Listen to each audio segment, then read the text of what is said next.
ঘূর্ণিঝড় রেমালের আশঙ্কায় বেশ কিছু ট্রেন বাতিল করেছিল ইস্টার্ন রেলওয়ে। নিত্য রেল যাত্রীদের কথা মাথায় রেখে বিশেষ সতর্কতা বার্তাও জারি করেছিল রেল দপ্তর।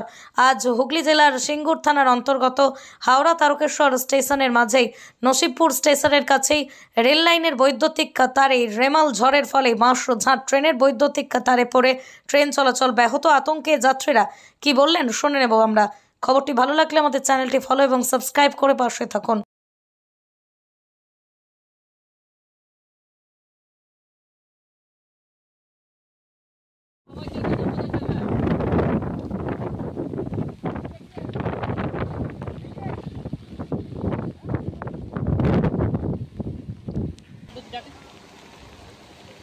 उतार दो ना। हाँ पहन के उतार देना,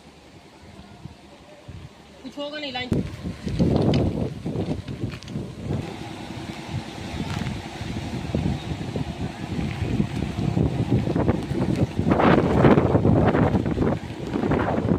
স্টেশনে এসে কি শুনলেন রেলের এরকম?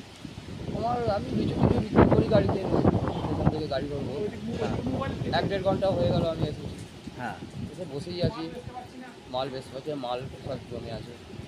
এবার কালকে থেকে ওয়েদার এরকম খারাপ চলছে, যার জন্য মালপত্র আমরা বেচতেই পারছি না। আমরা খুব লস খাচ্ছি এই সময়টা। আর গাড়ি কখন আসবে তারও কোনো ঠিক নেই। অনেকক্ষণ থেকে ওয়েট করছেন? হ্যাঁ হ্যাঁ। আপনার নাম? সনদ চক্রবর্তী। শুনলেন ও গাড়িতে তারে গাছ পড়ে গেছে অনেকক্ষণ ধরে, মনে হয় ঘন্টাখানেক হয়ে গেলে গাড়ি চলছে না। এখন সব লোক এসছে রেলের, ঠিক করছে। কখন থেকে শুনলেন? আমি ঘন্টাখানেক আগে শুনলাম। আমি গাড়িতে কাজ করি, এবার গাড়ি আসছে না, এই দুর্যোগে অবস্থা খারাপের দিকেই আছে। গাড়ি না চলতে কি হবে, এইসব ব্যাপার চলছে। আপনি ব্যবসায়ী? হ্যাঁ, আমি এই রেলে কাজ করি, কলা ব্যবসা করি আর কি, কলা টালা দিচ্ছি আর কি। আপনার নাম?